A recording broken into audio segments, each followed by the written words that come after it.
Let's go ahead and get started, everybody.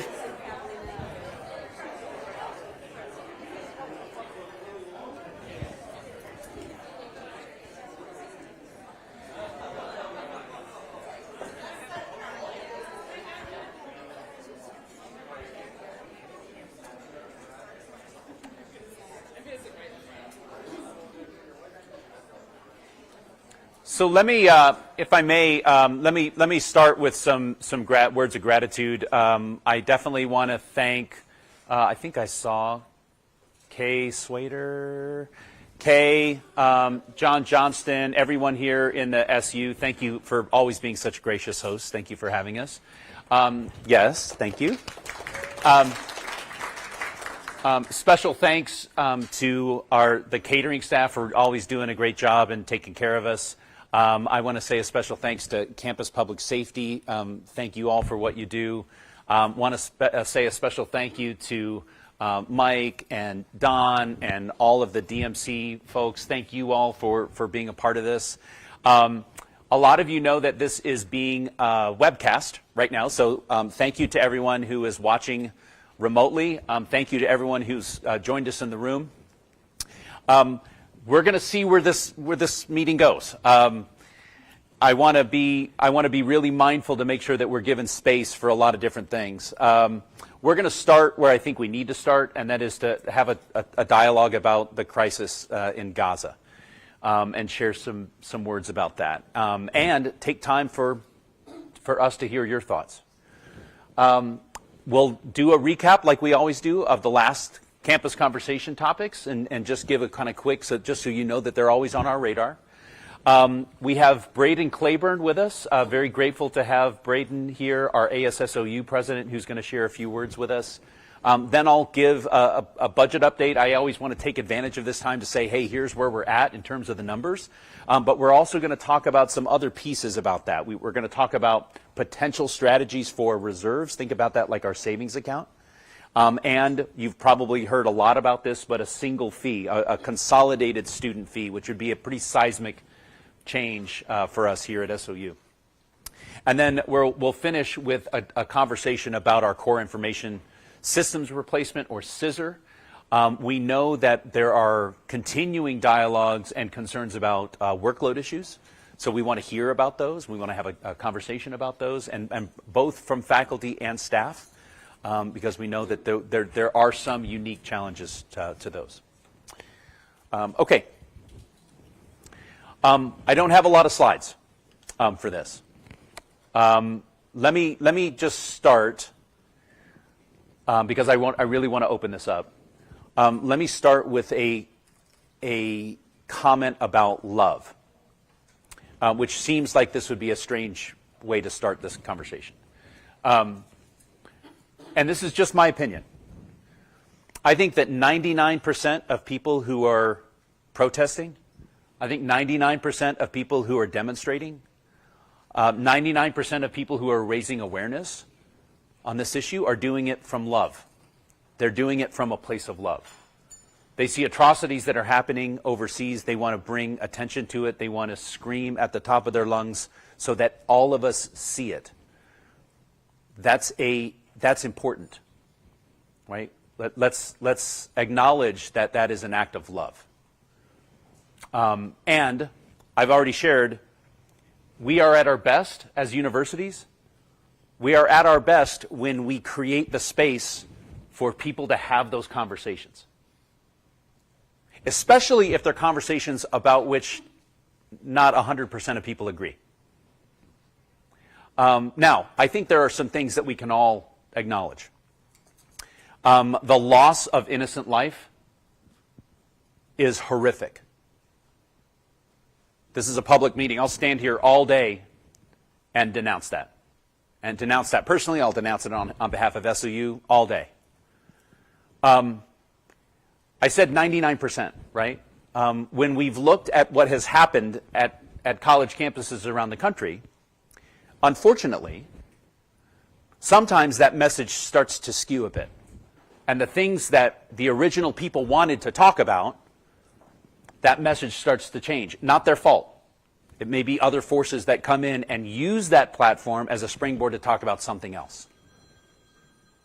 And we've seen that too, right? On campuses not far from ours, we've seen different messages. There was a message, the worst one I saw, in what started as a thoughtful protest, was someone in chalk who had written on a sidewalk, "Hitler was right." No place for that. No place for that. Now, that was not here. So let's acknowledge that. And I also think that we shouldn't think that every person who is trying to raise awareness for the crisis in Gaza is now engaging in anti-Semitism. That's not true either. Right? It's complicated. It's complicated. I think we can all acknowledge that. I do want to say that I think we should be really careful here, because one of the signs, and this was on our campus, and this was last week, someone in chalk, by the way, I don't think this was a student, but someone in chalk had written, "Zionists are not welcome in Ashland." Now, let me be very clear. I'm not an expert. And I know we have some faculty members in here who are, so please stop me if I say something incorrect. As I've tried to learn about Zionism, it is the movement that basically said that Jewish people deserve to have a homeland. It's what created the state of Israel in the 1940s.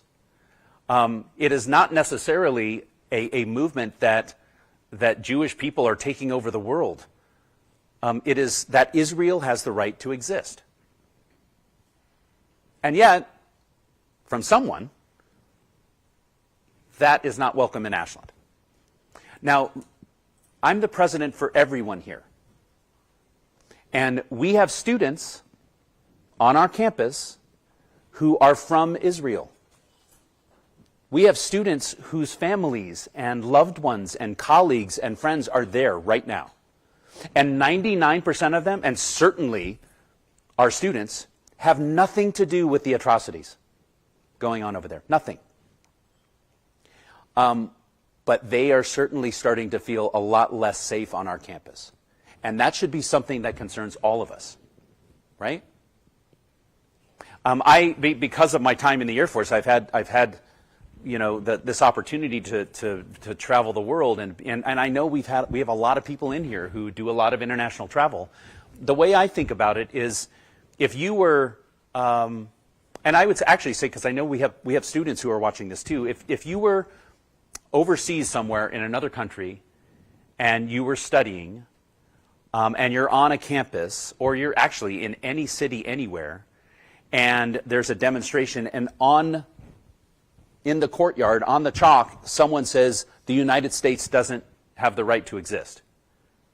If you saw that, and you're in another country, I want to ask the question, how would you feel about that?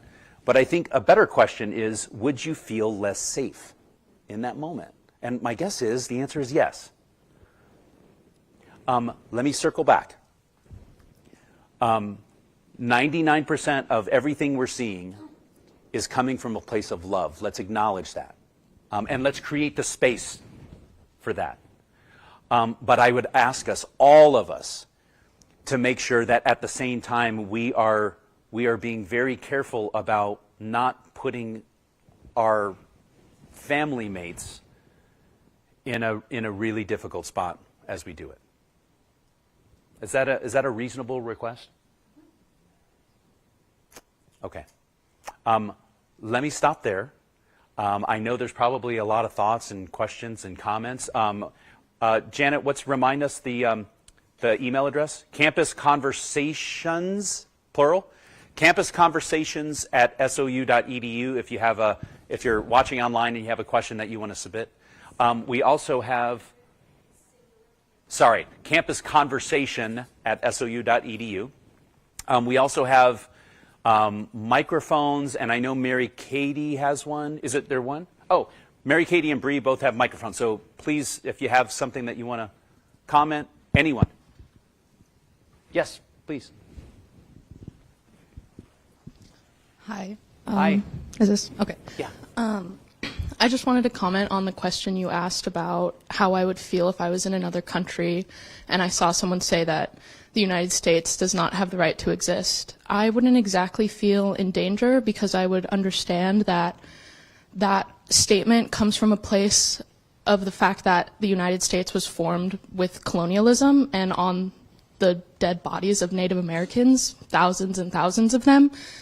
And that is why I also believe the United States really doesn't have a right to exist. It exists, and the people here have a right to exist, but the state itself does not. And it's the same logic that applies to Israel, is that it's been formed and continuously forming over the lands of Palestine that belong to the native Palestinian people. So it's not to say that Jewish people or people from Israel don't have a right to exist or take up space, but the state of Israel, I believe, does not have a right to exist, the same way the U.S. and any other entity that was formed on colonialism and the death of Native people does not have the right to exist. Yeah, thank you for sharing that. I appreciate you sharing your views on that. Yeah, thank you. I will, and I'll confess, the challenge for me is in how it's in the environment. Right, and by the way, I think your point is well taken. I think that's a fair comment. And at the same time, how do we cultivate an environment where everyone knows that they belong with us and they're safe? And I know it's a difficult thing to it's a difficult needle to thread for sure. Yes, please. Oh, we got a. Hold on. Hi. Hi. My name is Aurora. I'm a sophomore here at SOU, and I'm also a Jewish student here at SOU, and I just wanted to say that I am completely in support and agree with what was just said.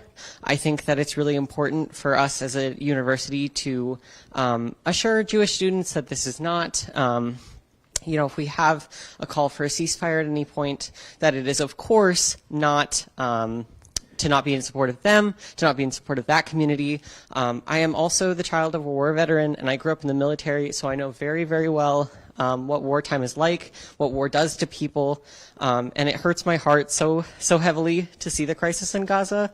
And I just want to express my support as well as be here and say respectfully, I'm very glad we're having this conversation. I'm very glad that this is very open, and I'm very glad that we're all here together talking about this. Great. Thank you so much for sharing that. And I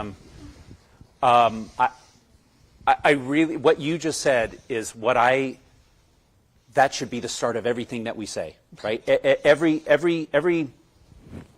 Everything we do is coming from a place of love, right? Absolutely. And clearly, especially with your experience,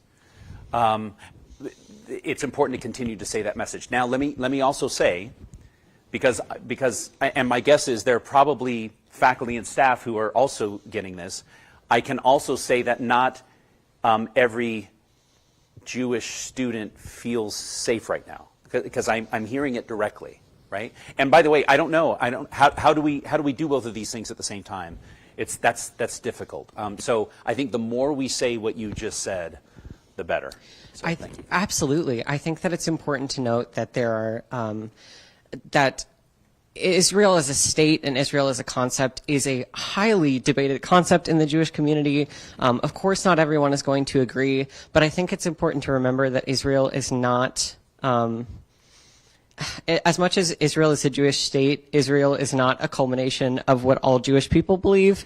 And so I think it's still important for us to be like, we love you, Jewish students. We love you. And we have no ill will against you. And this has nothing to do with our, inclusivity of you and how much we want you on campus. Starting that, like you said, with that love, with that support, saying that this has nothing to do with wanting to exclude you is incredibly important. I think that that's a great place to start. Yeah. Thank you. Thanks for sharing. Really appreciate it. Yes. Question about?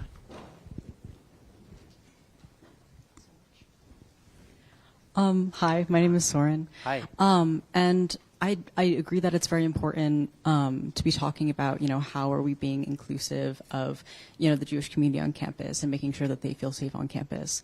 I think it's also really important to talk about how we're making Palestinian students on campus feel, especially when, I think having conversations like this is very important. I know we had that talk about Gaza, I think winter term as well. I think those are good things. But for example, we also have a Starbucks on campus, and I don't know financially kind of what our campus is doing in regards to the crisis in Gaza, and I just think it's important to make sure that Jewish students feel safe on campus, but I think it's also important to take into account that we also have Palestinian students on campus, and we need to talk about what are we doing to support them as well. Yeah, that's a great comment. Thank you for sharing that. So it's interesting because, and by the way, I'm starting to have conversations with students who are asking questions about where does the university invest its money. It's a very delicate conversation. So I kind of want to tread carefully into this. So I think the reason why we haven't gotten a lot of direct questions about that is that SOU is not, we're not a big enough school where we have ties to specific companies or other than Lithia, by the way, if you're watching, thank you. So we don't really have financial ties with entities that are kind of on a list of and yet, and let's be clear, and again, this is a place where I'm not an expert, but the international global markets are so, the web of connectivity is so complicated that I would guess, I could be wrong, but I would guess that 75% of the computers we have, most of the cell phones we have, most of the supplies we get are somehow tied into global markets. And some of those global markets may have entities that are tangentially related to the crisis that are going on there. I will say this, and this is also something for, I think, all of us to consider. And at the risk of being too personal, because it's my political views are not or should not be part of the decisions that I make as the president. But I can tell you that as a person, not as a president, as a person, there are businesses that I choose not to frequent because of their stance on inclusivity, because they're not totally inclusive and they make comments that are inconsistent with how I feel. So I choose not to use those businesses. I think especially students. I think students are starting to vote with their behavior. I think that's a good thing, because ultimately the goal is for those entities to change their behavior, right? But let me also say this. So in the interest of, even though I can say a general comment like, hey, we don't have ties to defense contractors, we don't have ties to Israeli or Palestinian businesses. I mean, in general, I think that's all true. But we had there was a question that came about, hey, where does SOU's money go? When we collect tuition, where does that go? Well, it's run by the state treasury. And so now, is there a conversation that's going to happen with the state about where the state invests its money? I think all those things are starting to be discussed now. Yes. So we have two. Excuse me.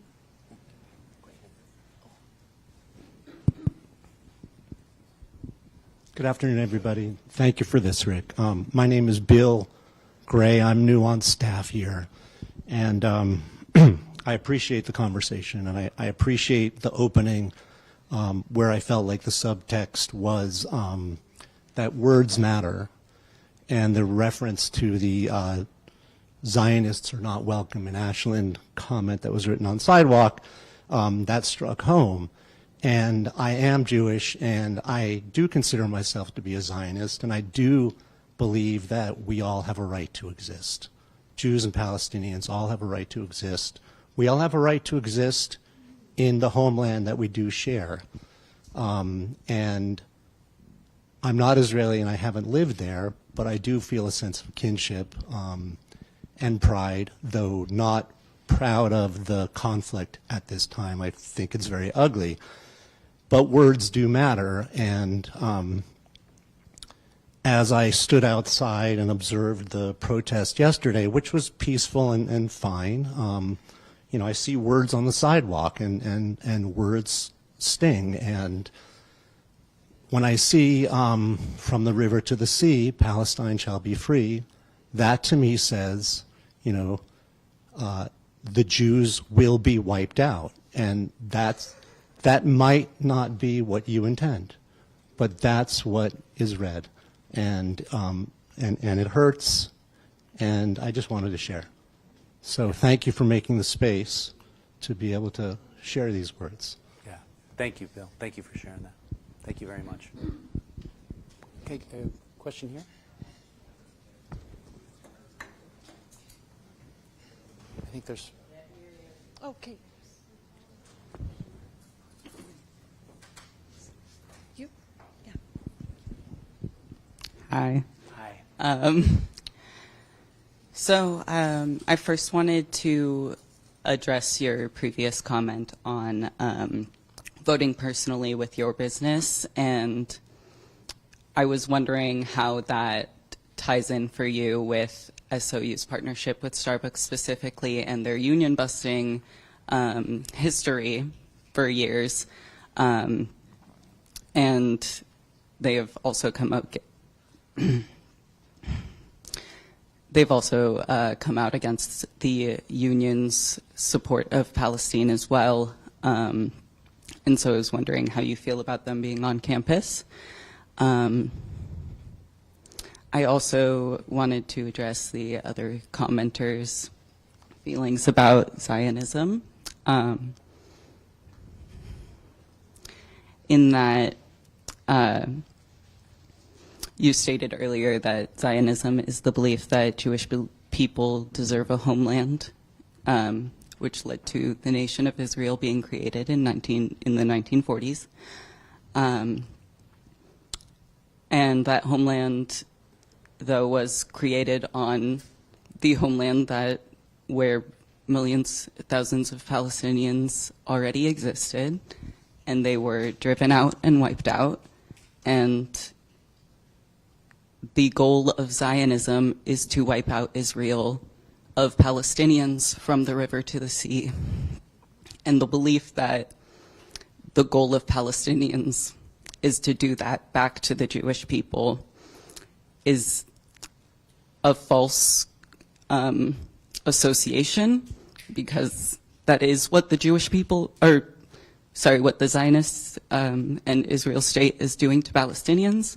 And the goal of Palestinians is to just live freely on their homeland, not to wipe out the Jewish people from the state. Yeah, thank you for sharing that. Let me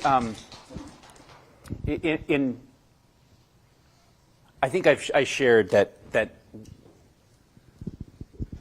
and I've shared publicly, that there are two places in our society.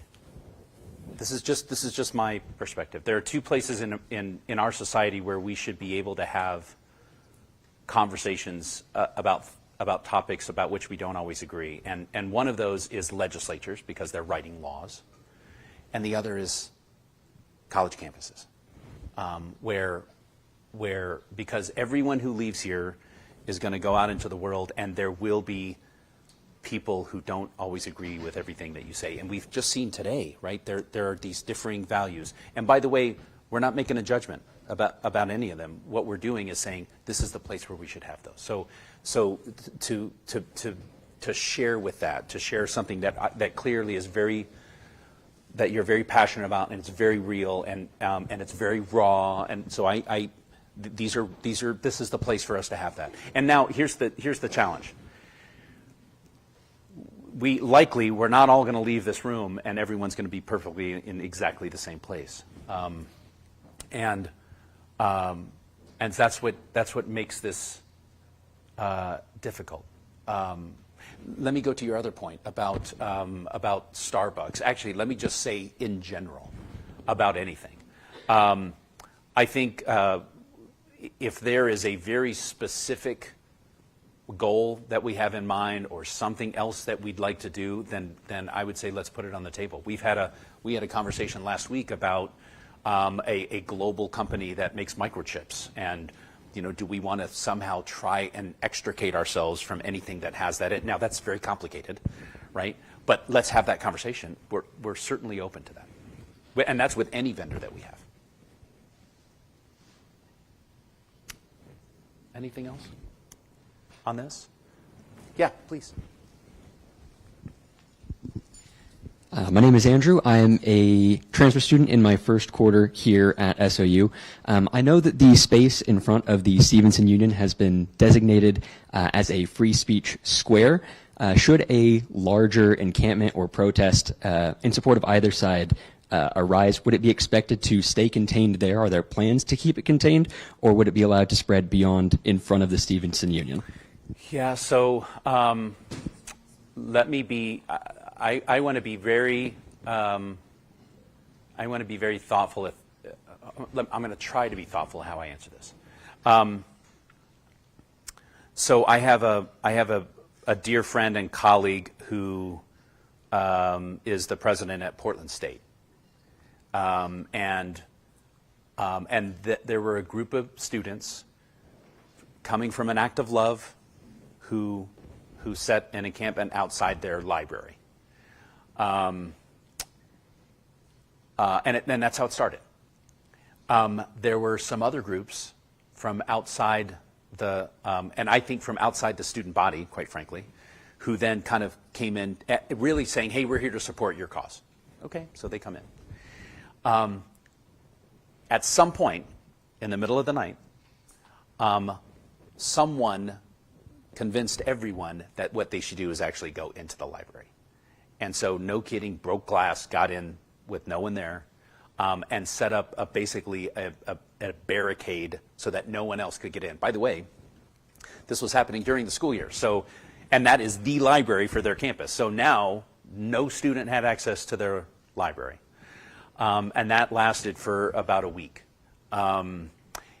Has anyone, show of hands, how many people saw pictures from what that library looked like after? Okay.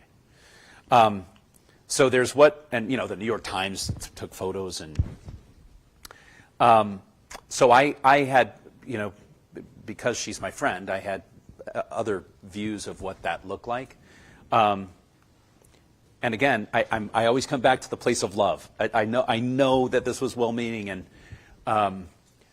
what happened in there was pretty bad, and every student now is suffering because of that. Again, no one meant for that to happen, right? So what I want to do is make it clear that, hey, we want to celebrate. It's important for us to defend right for speech. But I also want to make clear that we all also have to be responsible for our actions. And if something even well-meaning turns into something that, and that worst case scenario actually turns where people get hurt or well, then I'm going to want to hold people responsible for their actions, because we do still have a responsibility to keep everyone safe here. I know that's a complicated answer to your question, but how do we do that in a way? So far, by the way, the event that happened last week, there were students weeks ago who started doing yoga in the courtyard, specifically to raise awareness. There are some things that have been role models for, I think, the rest of the country in what we've done here. I would just ask that we always keep it as an act of love as we move forward. Yeah. Yes, please. Hold on. I'm Avram. I spoke on the panel in January, and I think the guidelines we had for that panel are just really good for all discussion on this, which is we had an agreement that we wouldn't label anybody. We wouldn't call anybody a Zionist, and we wouldn't call anybody anti-Semitic. And I think that's a really good guideline to create safety for people. Because we can talk about Zionism or we can talk about anti-Semitism, but that's very different than saying, you know, what you're saying is anti-Semitic and I don't want to hear it and you should be ashamed of yourself, or, you know, you're a Zionist and you should go back to Israel, things like that. Those kind of comments and judgments are so hurtful. So if we could just really be respectful, and it's hard sometimes to listen to points of view that trigger us. If, you know, we have trauma from these events. Jewish people have a lot of trauma from so many times that we've been attacked, but we all have trauma. You know, women have trauma about so many things that happen to women in this society, and gay people have, we all have different kinds of trauma, so I think we just need to respect each other. And when we feel like reacting and lashing out, you know, we need to all learn to take a deep breath and just come back to our center and say, you know, I'm curious, why do you feel that way?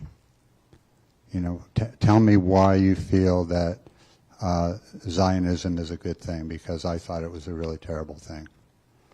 Or tell me why you feel that from the river to the sea is so hurtful.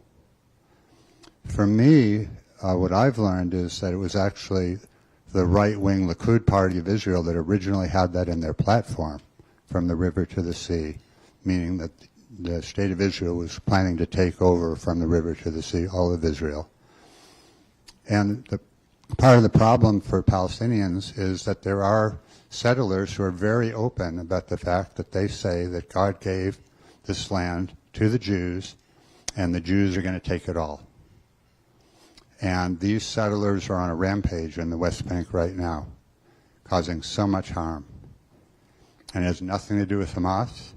There's no Hamas in the West Bank. They've killed more than 400 people since October 7th. They've driven people out of more than 12 villages. So we have to understand that Palestinian people have a lot of fear of Zionism, aren't necessarily able to make the distinctions, because there's a lot of different kinds of Zionism. A lot of the original Zionists were socialists. They really wanted an egalitarian state that included everybody. But for most Palestinians, from the river to the sea means we want to be free. This is our land from the river to the sea, and we want to live here in freedom. We want to live in a real democracy. Israel says it's a democracy, but we want to live in a democracy that doesn't have a wall down the middle, and we're on one side and Jews are on the other. So that's the intention for most people. I'm not saying there aren't people that probably hate Jews. If I grew up in Gaza, I don't know if I would be able to not hate Jews. Most people in Gaza have never even met Jewish people except IDF soldiers. And that's part of the problem, because people in Israel really fear Palestinians. I had a friend that went there and went to the West Bank, and Jewish people in Israel said, aren't you afraid to go there, that they're going to kill you because you're Jewish? So this fear is magnified on both sides. Yeah, thank you for sharing that, and I think your thank you, and I think your guidance is well taken. That is, every word we say matters, and how we label things matter, and that when we are triggered, we try to commit to lowering the temperature, listening to understand. Let's unpack this and really have this conversation. By the way, you're all demonstrating this, right, in a beautiful way here. So thank you for that. Okay, maybe, yeah. I was going to say, now we're going to get to the boring stuff. No, I'll go. Yeah, go ahead. Okay, so my name's Sean, and it's kind of my job. I'm in the School of Education and the Department of Ethnic and Racial Studies. Yeah. It's kind of my job to talk about these issues in my classes, and what I've seen is that students can do this very well. So I taught Introduction to Ethnic and Racial Studies. I teach Social Studies Methods classes where I encourage students to confront sensitive, controversial issues and center social justice in their practice and these sorts of things. And I've had a fantastic year with students who have engaged in perspective taking, who have demonstrated that they can have nuanced conversations. And I hope that other faculty do this. I know for me this is very central to what I do, but I've seen students be great about it all year. We've discussed protests and civic engagement and, you know, history that we've referred to in here, and it's gone really well. And so I think that we shouldn't be scared to have these conversations.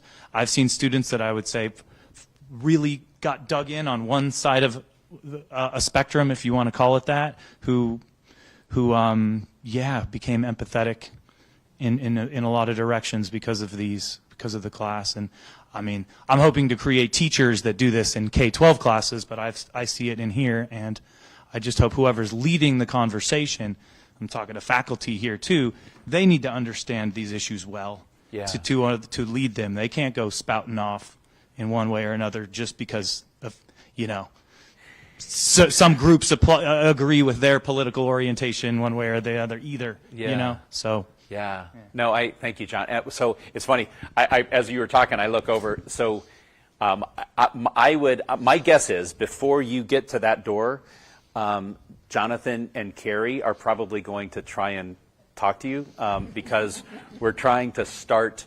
We'd like to talk about hosting a follow-up to the conversation that we had in a couple of months ago with students where we had this out. This is where Avram was on the panel. We're trying to do another dialogue, and I think your perspective would be very, very helpful. By the way, anyone else who would like to help us facilitate that would be great. So thank you for sharing that. And by the way, I totally agree with you. I think, and I know I'm biased, but I think our campus has engaged, and our students in particular have engaged on this better than anyone has in terms of the way they've approached this. Anyone? Yeah.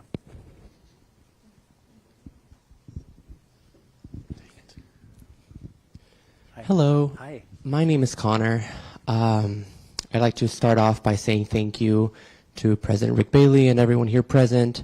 I think it's really important to show up. It's really important to speak up. But it's also really important to be educated. I think education is our greatest asset, is our greatest virtue. It's the greatest thing we can do. I personally perceive that what we're living right now is very dystopian.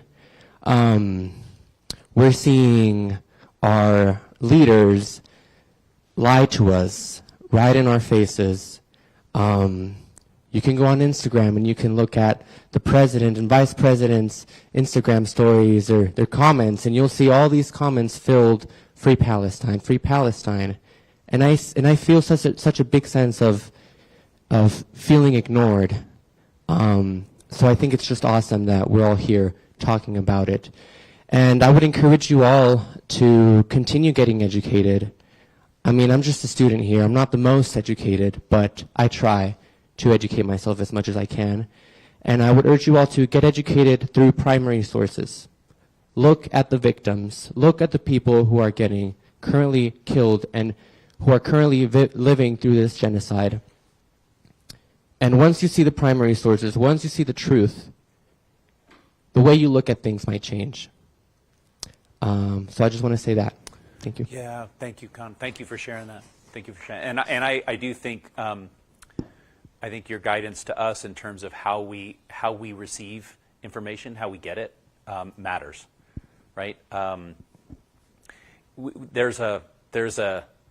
have to be careful because we have people who teach media in here, so they're better equipped than I am to talk about this. But with the proliferation of options in how we receive our news and how we receive everything, I think the byproduct of that is that you have these echo chambers that start to form, right? Where you gravitate toward really just what you want to hear, and that's problematic because now no matter what side of the political spectrum you're on, you start to just kind of sit in that, which is a problem. So I think you're right for us all we need to strive to be as educated as we can so that we can actually make informed decisions about the things that we do. So thank you for that. Yes. Hi, this is something we were talking about a little bit ago, but I just wanted to get your specific thoughts on two things. Okay. Number one, what would be the best way to reach out to you to have a conversation about the university's involvement or non-involvement financially in the crisis in Gaza? And my second question was, what are your specific thoughts not on a protest like the one that you were describing, but maybe having an encampment or something out in the plaza that's peaceful? What are your specific thoughts on that? I think we should. I want to be careful. I want to think about, because I need to think through it. What are the ways in which we can try to ensure that something like that stays peaceful? Like, how do we do that? Right? How do we do that thoughtfully? I would want to be, before I just said, yep, do what you want, let's see what happens. I'm a little bit more nervous, so let me just be clear about that. And at the same time, how do we make sure that you have the support that you need to make sure that your voice is heard, right? I think we owe that to you too. As far as the financial piece of it, there's the question about where are what vendors do we have on campus, right? That's a different conversation. If it's we had a conversation last week about where does the state invest its money? Well, SOU can ask the question, right? We'll talk to the state entities that do that, but we don't have direct control over that either, right? So I'm not just. And Conor, I swear this is really what I think. I'm not giving you a line. I don't think that we have direct investments that students would have an issue with. Quite frankly, I don't think. But we're not. There's nothing to hide either. So, I'm open to having the conversation. And here's everything that we do. Here's our list of vendors. Let's have that conversation. Yeah. Thank you so much. Yeah. Anything else? So I would ask, stay tuned. Like I said, we are going to hope to have another conversation. I will say this, and I know that Avram and some others might be upset about this. I would like to, if we do have a follow-on conversation, I would like it to be a student conversation. So I would really, really like for us to focus our energies on students and letting them have a space where they can share their thoughts with us and with each other. What's that? Oh, yeah, yeah. I know. And if not, you were going to sign up today. Yeah, we'll talk about it, Avram. Okay, thanks so much. Hey, by the way, you're not going to hurt my feelings. If the only reason you were in here was to talk about the crisis in Gaza and you walk out as we start talking about this other stuff, you're not going to hurt my feelings. But you're certainly welcome to stay. Okay. So I didn't think you were really going to do it. No, I'm kidding. Kidding. No, thank you all so much for coming. I appreciate it. Okay. FAFSA rollout. So I think I saw Matt. Is Corinda here? I don't know if Corinda's here. Let's just say that Corinda and her team, and I'll look to Matt and really everyone, have been doing incredible work on this. I'm going to look to Matt if he just shake your head if I say anything wrong here. SOU was really, I think, first of the universities in turning around FAFSA applications and really starting to get I think we were the first one to actually give letters about financial aid packets to prospective students. All that is good. And at the same time, the challenge that we're having is that the timeline within which we start to make guesses on, I shouldn't say guesses, Josh.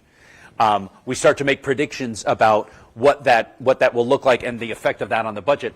Unfortunately, that timeline is going to be kicked to the right. So we just have more uncertainty right now in the process. But it is not for a lack of effort, because everyone that is paying attention to this has been incredible.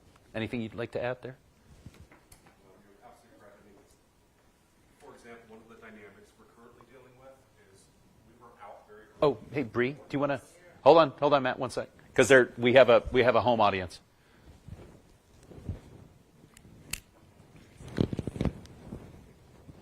So we were out early with award letters, right? The problem we're running into now, for example, to Rick's point, is we now have students that don't have award letters from other institutions to compare to, right? So everything is going to be later than usual. So Josh and my ability to crystal ball gaze, as we like to say, around what is enrollment going to look like for even fall term is at least a few months behind our normal cycle, because nothing is normal about the cycle. So we're doing everything proactively and ongoing that we possibly can to mitigate it, but I'd be lying to you if I said we had any clue as to what the impact's going to be ultimately. Okay. So bear with us as Yep. we get in. But if you have students that you know that have not submitted a FAFSA yet, for the love of God, please have them submit a FAFSA. It is not too late. We will gladly entertain it, and we will deal with it as soon as it comes in. So thank you. Thank you for that, Matt. And so if you see Corinda or anyone on her team, please give them love. The other thing is, if there is a prospective student out there, you can also remind them, because I've been beating this drum as much as I can, there's more money out there right now than ever before. Oh, thanks. Is that too much talking? For the home audience, was it getting a little raspy? Is that what the... Okay. So thank you, Matt. So last time we also had Dr. Shillem. Casey was able to kind of get some feedback from you all. Since then, she's been on a whirlwind listening to her with a lot of you. So thank you for sharing your thoughts.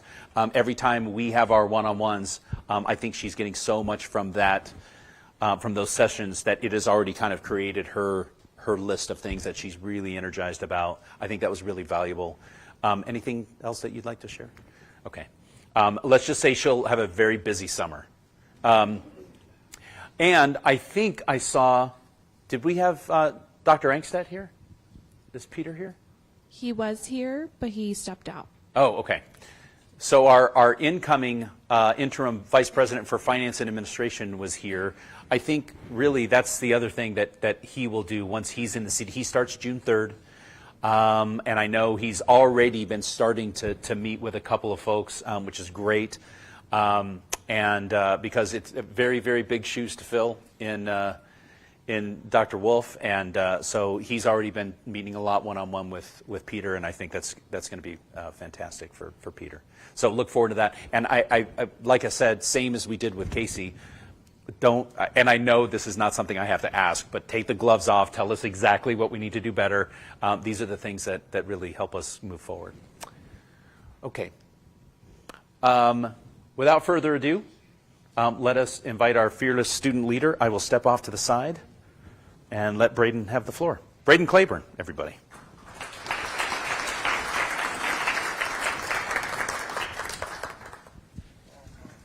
Good afternoon. Well, as said, my name is Braden Claiborne. I'm the current ASSOU president, and I'm here to give a couple updates. First, I want to thank Rick for this opportunity, something we discussed at the last campus conversation, to give all of you guys an update. Now, I go to faculty senate, staff assembly now, but it's a filtered version. Now I can give kind of an unfiltered update, and also increase the visibility of ASSOU. So first, I just want to start with, we had two themes in ASSOU this year, growth and accountability. How do we grow as a student government to better serve the students, and how do we hold ourselves accountable when we're doing that? So with that being said, I'll kind of give an overview of our year. So at the very beginning, it was a struggle. There's only two head of governments. I was acting as the president, vice president, and speaker of the Senate. So it was very chaotic. Half the Senate was gone, so it was a learning experience. I think we had very few returners, if any, and people learned. People learned what to do with the help of members, but we got through it. We got to the fall. and then we started diving into some of our problems, or what our goals was. And first, you probably heard a lot about it, was the blood drive. The FDA changed their requirements to give blood. It's no longer a gender-specific question, but a sexual practice question. And with that being said, the Red Cross came to us asking if we could reconsider our decision regarding the ban on blood drives on campus, and we told them we would. Through about 5 months process of information being given to the senators, discussions being had, and Q&As with the students, it went to a vote. And I'm proud to say that the Red Cross will be back on campus now with their for blood drives and humanitarian aid. The vote passed 7-0. It was a unanimous decision, so that was great. Next was the limited membership. We had a Greek Life organization come to us in the summer asking us about the reconsideration of the ban on Greek Life on campus. So we told them it would go to a vote, something that it hasn't gone to in, I believe, about 3 years. And we put it back up. We had a lot of conversation. Survey went out, Q&As with students, and it was definitely back and forth on the decision. It went to the Senate last week. It was shot down 3-4-0. It missed out by 1 vote, but the senators believed that's what was best from student input, Q&A, and all that. In the survey, they made the decision. Next thing, my goal when I first came into office was an internal audit of ASSOU. We had a lot of broken structures, exec rules, bylaws. The Constitution wasn't even followed at all. So I set it upon, as a goal of ASSOU, is to create a new Constitution, reimagine it from years prior, using what we had run on currently, which was passed in 1617. But it's something that I've been in ASSU for 2 years now, and I didn't know it was a thing until I asked the question. So we took a task force, went as hard as we could. It was about a 2-week sprint, creating a document that would best represent ASSU and its goal of representing the students. And with that, we created what is a great 12-page document that went up to the students to vote on in this past election cycle. And we're waiting on the results because it needs 5% of the 5% of the total students to vote, and I think and a majority of them to say yes to the changes. So we're still waiting on that. Judicial validates tomorrow. But that was a big stepping stone for us and a goal that we had, and it will set up future ASSOU administrations for years to come. And it's something that we're proud of. And those were kind of the big goals that we had. We had some smaller ones that we fell short of, or we didn't achieve fully, and it will definitely be a continued conversation going into the next year.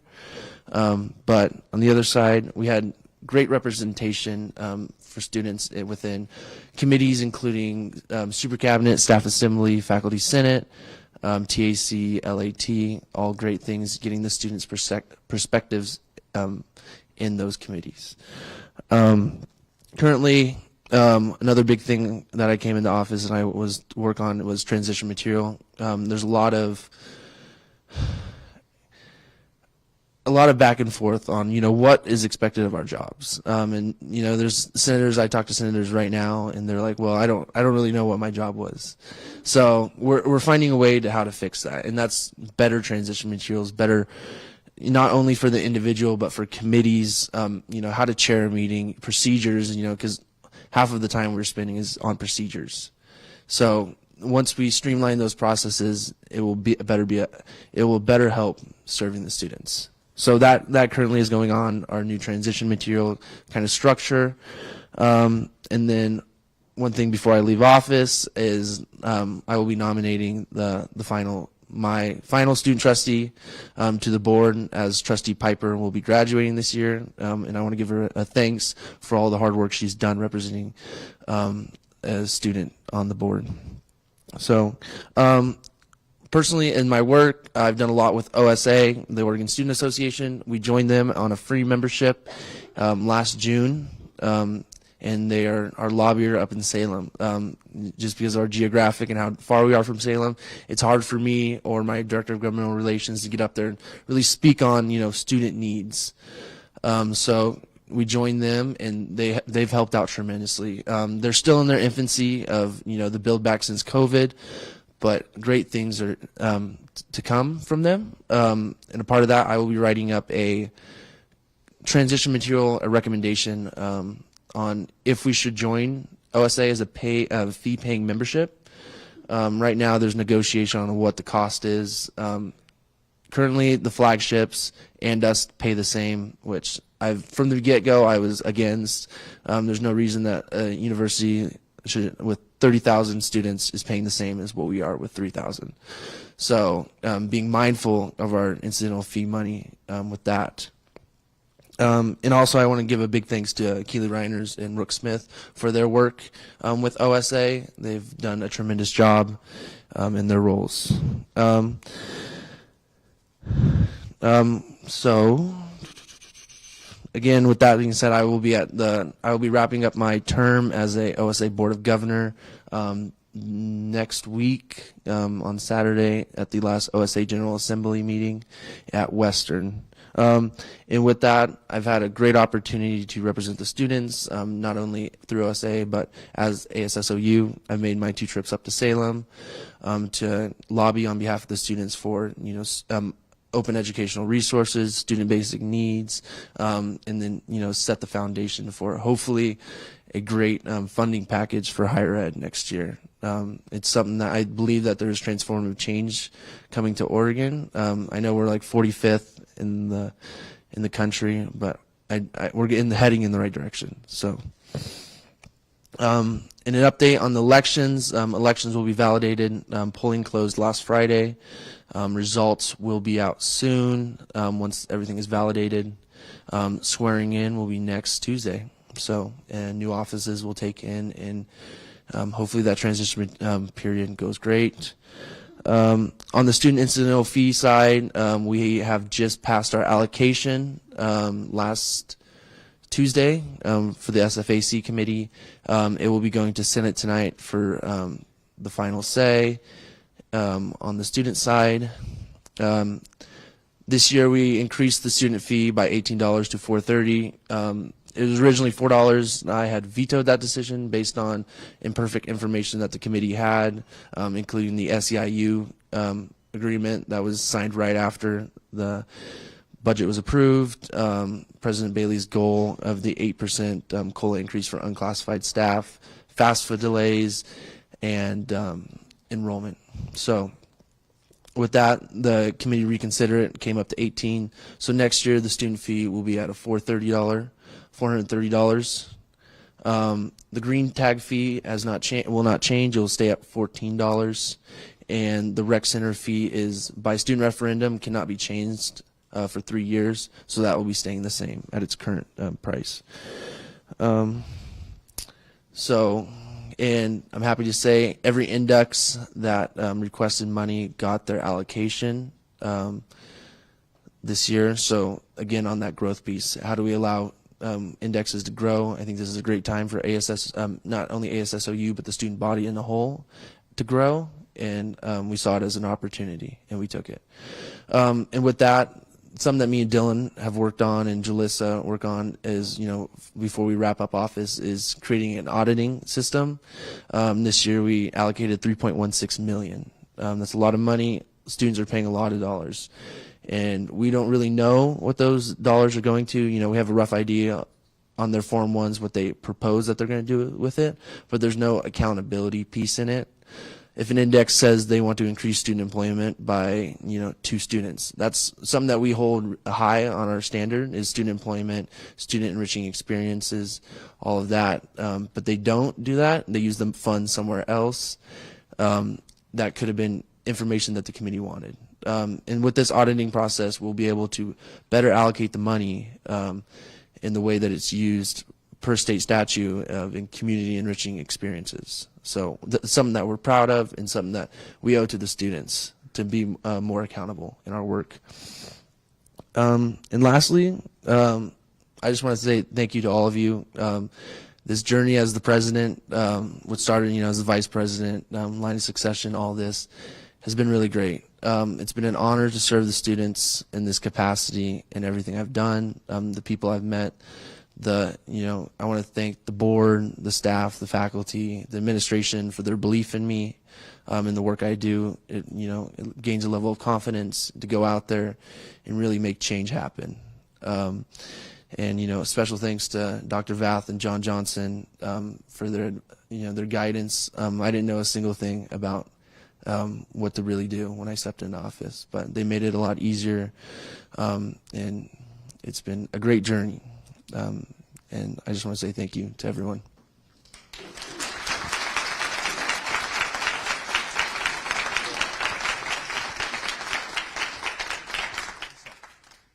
Thanks, Braden.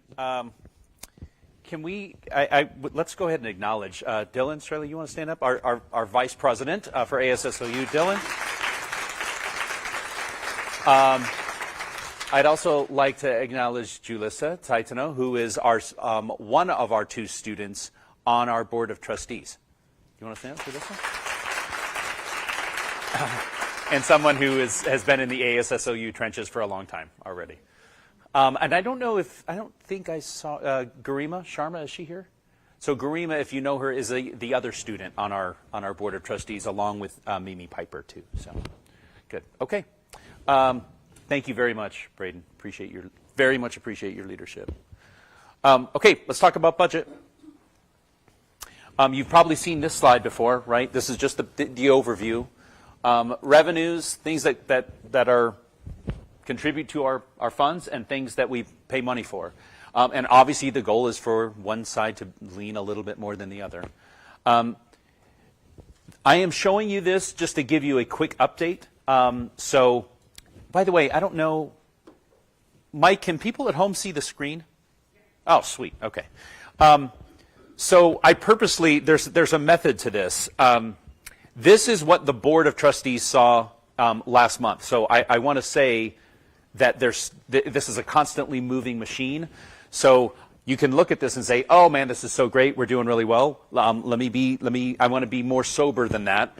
There are some things, this right now indicates something good. We're above R is greater than or equal to C and projected to, but there's some things that are still kind of missing out of this that we need to account for.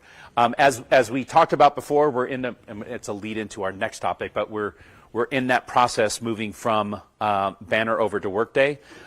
It's a painstaking process in having to kind of go line by line and move some things over. So there's some of this that's not fully fleshed out that I want to be careful about. The other things that we need to be mindful of, we'll talk about it in a minute. We need to make sure we're capturing the new SEIU contract. We need to specifically, we need to make sure that the funding that we are investing on the Scissor Plus Up, that we're counting that.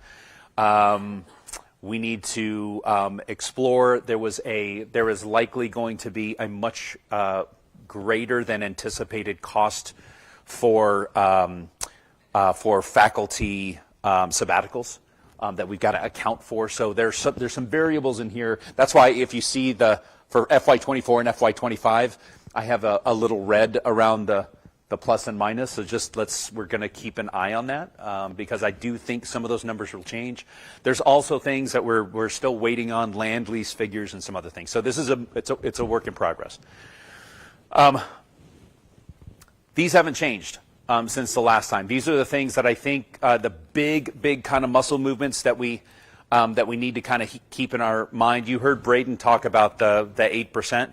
Remember, that was our goal as a minimum because 8% is still brutal for unclassified staff. It's 1%, 1%, 3%, 3%. We need to try and see if we can get above that. The scissor surge capacity is, especially with what we went through in phase 1, we've got to invest. We've got to make it because otherwise the pull on faculty and staff is going to be too much to handle. Reserves, I want to just be, we talked a little bit about this and we presented something to the board. The board made a decision to table it. The Institutional Budget Committee I think concurred with that. The question is, what do we have in our savings account and how much should we have in our savings account? And I guess the last question is, how do we get there? With what you just saw, it's not like we're sitting on a pile of cash. So we don't have a lot of money to put in that savings account. You probably saw the news article, and I was very clear, and I wanted to be transparent. Of all the 7 universities, we have the lowest percentage reserves of any of them. Right now, if the revenue faucet turned off, if it just turned off, we could operate for 30 days. Okay? Now, that isn't, hey, we have to close the doors. It's not that. But I would be a lot more comfortable if we had 90 days.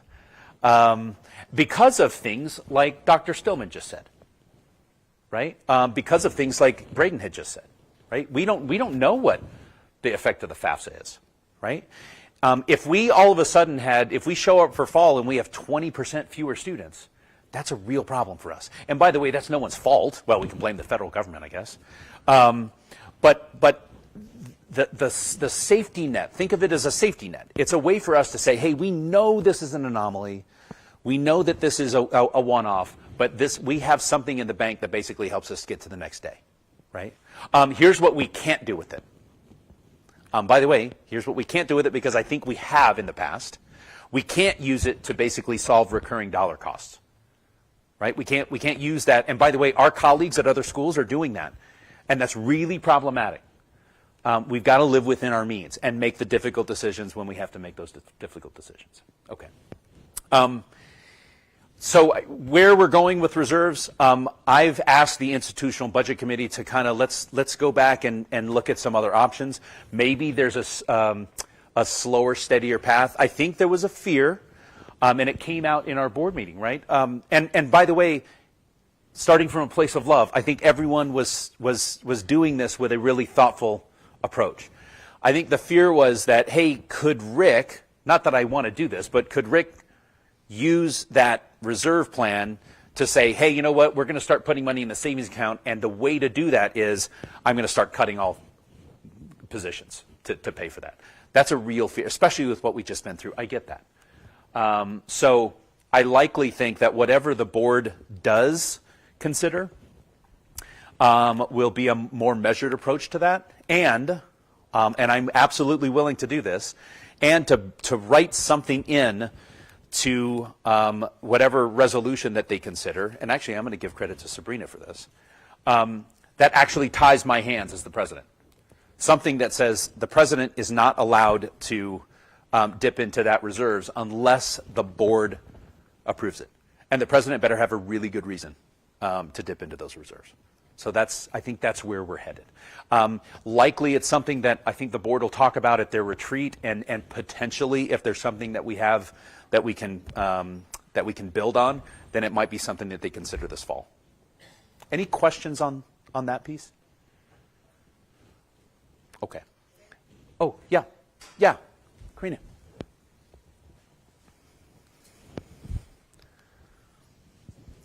So does the institution have a defined reserve percentage? Like, so some institutions say, okay, 5%, and so departments can hang on to that 5% for future growth or planning before it gets swept back. So is there anything formal, or are you considering putting something formal in place that, is a guideline for how we're going to treat reserves? Yes.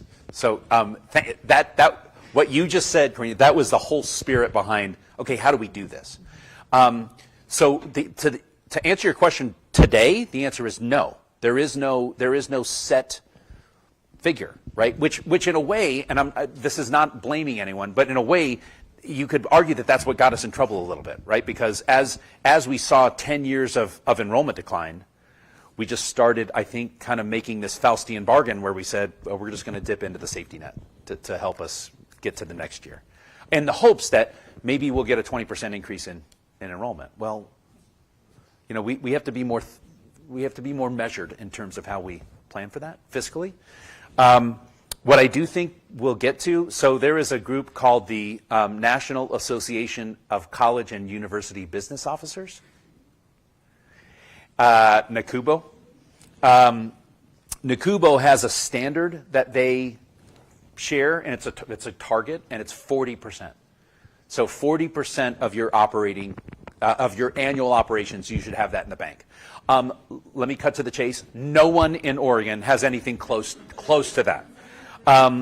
We're probably sitting at 7 to 8%, right? Something like that. Whatever 30 days is. What's that? You're the mathematicians in here. 1/12. So we have some work to do. But we're not going to solve this overnight, right? And we're not going to cut half of our faculty and staff to do it. So, but we do, and I think is everyone in agreement on that? Like we should try to find a way over time to put more, to build a safety net for ourselves. So that's the plan. Yeah. Hey, I do have one last one, and I'm not. This isn't a budget consideration, but it is something that is interesting that I think we should keep our eye on, and that is this consolidated student fee. Because in a way, it may open the doors to innovations with faculty and staff that actually could, one, because it changes our approach to student fees that make us more in line with how students are behaving in the 21st century. But it also then could be a way to bring more students into our sphere. Because right now, no student, unless they are independently wealthy, is going to take a 1 credit hour class at SOU. No one. It makes no financial sense for them. Hopefully I'm not saying this to someone who's thinking about it. Because it makes no financial sense for them to do that. But with what, and by the way, the two architects of that are Matt and Josh, and it was a labor of love. And by the way, not everyone is perfectly happy with it. It is a really difficult task, but I think they have done as elegant and beautiful a job as anyone could have with this. So we're very, very grateful to them for this. By the way, I presented this with those two guys at the Higher Education Coordinating Commission 2 weeks ago. And the commissioners loved it and now want us to share that with other schools because everyone notices. And by the way, and I'll look to Julissa or any other students in the room, but when they get their student bill and they see the fees on that student bill, it is so complicated that I think a lot of students have probably, understandably, have no idea what they're actually looking at. That's a problem, right? We owe it to them to be more transparent with what it is that they're paying. Okay. 29.8, sorry, it wasn't 30, 29.8 days. The Institutional Budget Committee, do we have any members of that in the room? Okay, please look around at who just raised their hand. That's a really important group. I think it is that, and it's made up of students, faculty, staff. I think they're going to be in a position to really help guide the conversation about what that approach looks like and how we get there. Because we are going to be, tackling some really heavy things, and we can use that group to help us create that future. And as I said, this is the dominion of the Board of Trustees, and so they will likely approach this in the summer and fall. Before I move, any questions, comments, recommendations, anything I missed? How are we doing on time? 15 minutes. Okay. This is our last thing. We owe it to you to give you follow-up on this, so Hart and I will come back when we do this next one, because if there's one thing, and by the way, we're talking about scissor, but we're also talking about workload. And in some ways, those two things are related, because anytime you're taking this massive shift, at the same time as we've just implemented SOU Forward, it's heavy, and we get that. We've already had conversations with our SEIU partners. There's a lot of real concerns on the staff side. We've already heard from the faculty, and we've heard from, so in addition to the faculty senate and that specific work group, we've heard from SEIU and we've heard from the staff assembly. So everyone's weighing in on this. It is not something that we are glossing over. It's something that we're taking very seriously. Now, at the same time, we also know that it would be great if we could double the staff here to do that. That would be then a very different picture on that numbers chart, right? So we're trying to figure out how best to navigate this. Something that Casey said today, I thought, and this is just gives you an example. Do you mind sharing that? Bree, do you want to give this? This is an example of what we're talking about. Thank you. So one of the things that I've noticed through my listening sessions, through reviewing the reports that I've received from the faculty workload, from the staff assembly workload reports, is we have a lot of systems, software programs, different ways of communicating, different ways of sharing information that truly is overwhelming. And that is at the core of part of the workload issue we're facing. So my goal this summer, because, as the president's noted, I've got a lot of things going on this list for the summer, but one of my top priorities is to actually do an inventory so that we can understand the actual scope of what it is we're facing. Because until we have the data and we can actually see what that looks like, I don't think we're going to make any progress on having improvements. So that's my first step, is if we're going to make an informed decision about what we do regarding workload, we have to have the data. And that is an important data point that I am consistently hearing over and over, is the overwhelm people feel from having so many systems and so many ways of doing our work together. Yeah, thank you, Casey. I thought I saw Jessie Longhurst. I hope you don't mind me sharing this. Jessie sits on the Interinstitutional Faculty Senate. And represents SOU with faculty members across the 7 universities. And Jessie said something yesterday, and I was driving from Portland, so it was kind of, I think I heard this, so correct me. But one of the things that came up in the IIFS is that the challenges that we're facing workload-wise, I think, are being faced across the state, right? And it made that when you said that, it made me think of something that Dr. Stillman brought up about. Matt had said this about a year and a half ago, and I think it's probably worse now. But over the last 10 years, the reporting, this is to Casey's point, the reporting that we've had to do both with the Higher Education Coordinating Commission and with the federal government and Department of Ed, it's increased 54% in the last 10 years. Well, shocker, our staff hasn't gone up 53 or 54%, right? So somehow that we're on a train that we've got to try and streamline and slow down. So I think that's the spirit of how do we find, if there's anything that we're duplicating, how do we combine these things to make it easier in terms of how we're doing that work? Okay, Hart Wilson always gets the, literally 2 minutes left in the Board of Trustees meeting, and then we pull her up here and it's awful and she's been waiting for 3 hours. We wanted to just give a talk about scissor because obviously this is related and a lot of people are feeling that pressure, but I wanted to give Hart a moment to talk about kind of where we're at in the picture, and then we will have a follow-on to hear everyone to talk about challenges that we're facing workload. Hart, over to you. Oh, thanks. Thanks so much. I think.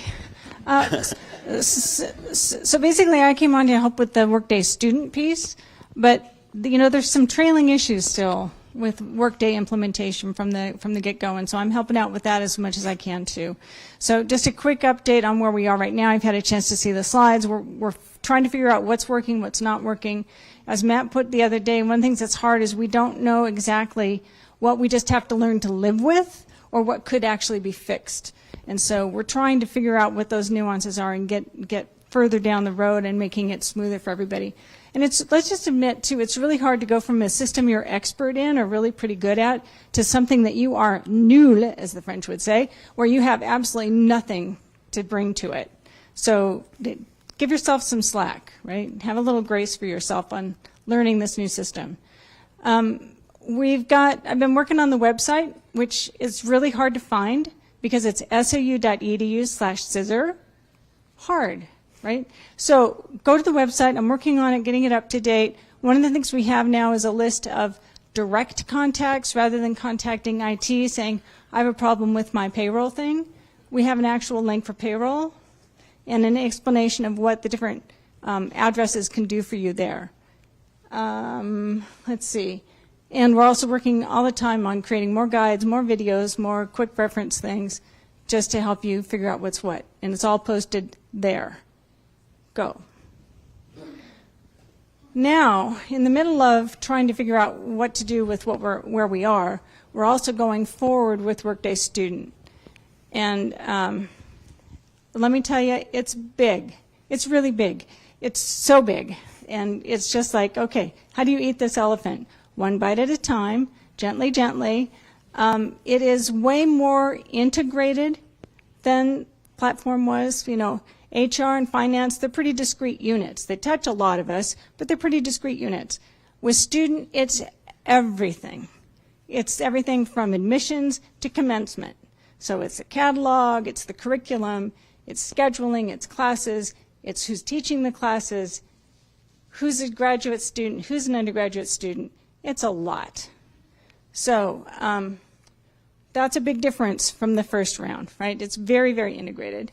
Another difference with student over the first platform is that there is early testing and continuous testing. So we're going to actually have 4 different builds, as they call them, of our Workday instance. And in each one, the first one we're going to get is in June, right away. And so we're just going to be testing the whole time. Then we're also going to have some faculty and student advisory groups that we're going to bring in. And anybody who's interested in this, there will be a way through the website to say you're interested in playing along. And we'll bring you in so you get a chance to see what it looks like. One of the things we have at the website now, for anybody who wants to see what it looks like, is on the training tab. There's a link to some sample training videos for how to use Workday Student. And so there's about a dozen of them, I think. And so you can actually kind of go in and see what is this thing? What is it going to look like?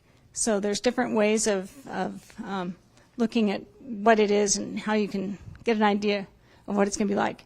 Let's flip to the next one. One thing to add to what Hart just said. So I think it was someone in here who said it. Because Workday is going to be more malleable into what we want. If you're listed on this, right? If you work in one of these, and by the way, pretty much everyone in here is touching one of these things. What I would like us to do is think about what would that system, if it was perfect, what would that system do? And now we can say it's a robot that actually does all your work. That's great. But like, what would we want that interface to do? And actually think about what that is, because as this is being developed, we may be able to actually get more of this to do what you want it to do and far more than Banner did. Like, we can create that. I want us to create the space where it actually makes it much more pleasant to do the things you're doing. Well, and I wanted to say, too, one of the things that's been happening in this first month, because we kicked the project off at the end of April, and what's been happening since then, we've had 65 hours of meetings with Alchemy representatives. That's the consulting group that we're working with. A lot of you have been in those meetings. Anybody who's a lead on one of these areas or any of the areas for student, if you would stand up and accept the grateful respect and appreciation of all of us here. Tabitha, yeah, you have to stand up too. Thank you very much. All right, so and there's more. It's a cast of thousands. I mean, we've had up to 40 people in a meeting. We often have at least a dozen. So it's a lot of people are putting in a lot of hours, and on top of that, they're doing training in Workday. So, and let me tell you that training in Workday sometimes means that you're doing 4 days of 6 a.m. to 2 p.m. Those are the fun ones. I did one of those. All right, let's go to the next one. And this is a very busy slide that I wouldn't really share with anybody but you guys. But it shows on the left, the big white blocks on the left are basically the different areas that we're going to be looking at and working on.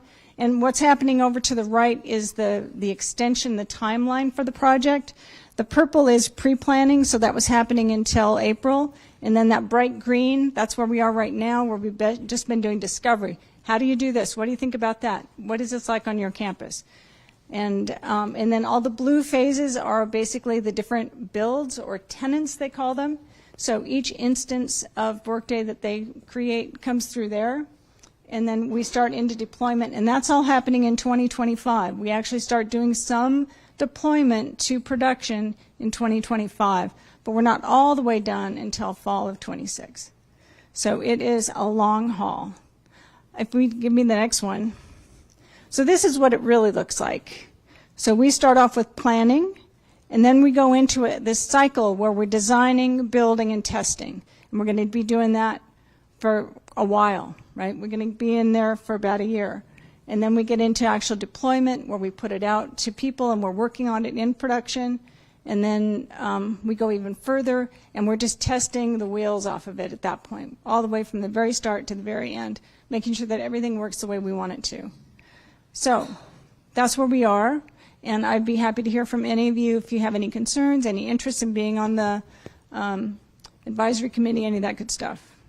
So thanks. Thank you, Hart. Yes, Luan. Can we get a...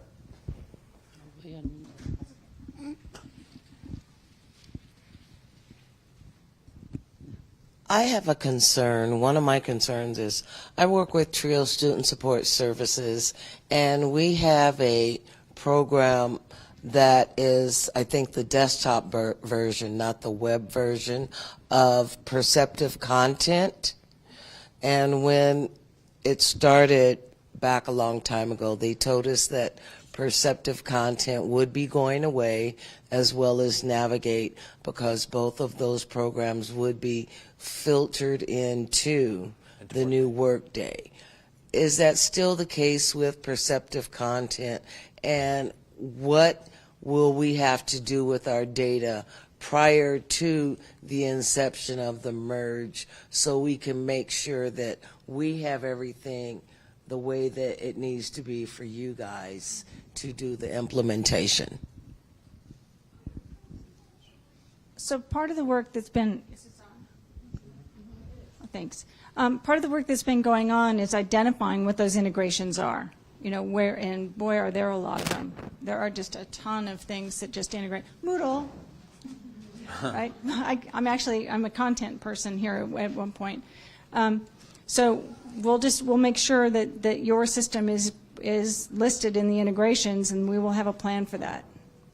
So some things will be going away. That's part of the idea, is that we've got so many things just tacked on at this point that have to work with it, but we'll be able to do so much more within one system, theoretically. So, and I know we're at time. Let me say three quick things. So, Luana, please keep that on our radar. And I would ask that anyone else who is in a similar boat that has a question like that, and what does that look like? That's something that we want to make sure that we're these 40 hours of meeting. These are the questions that should be chewed on in those. So, thank you for bringing that up. Yeah.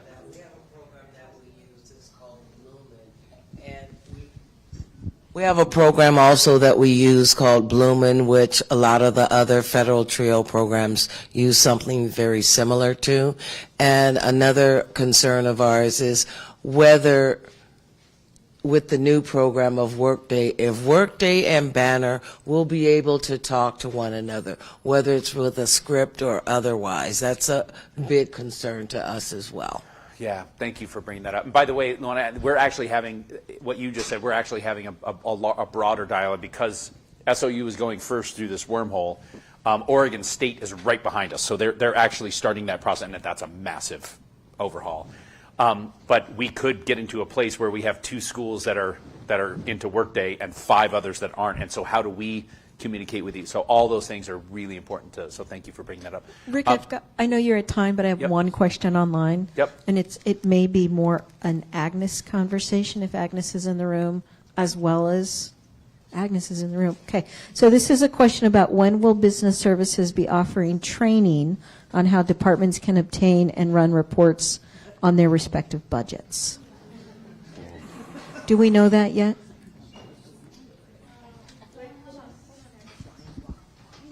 to you. Excuse me. Everyone, hang with me for 2 minutes, and then we're done. We don't have a scheduled training just as of yet, but we do have QRGs or quick reference guides that we will be working with to upload to the website that you can just take a look. But if you just needing immediate assistance, just contact one of us and we can help you. Okay, thanks, Agnes. 2 quick final things. One, I want to say a special thank you to Hart. And I know this sounds gratuitous, but we could not ask for a better person to help us lead through a very, very difficult process. You have been the steady hand at the wheel for us, and it's exactly what we needed, so thank you. Yes.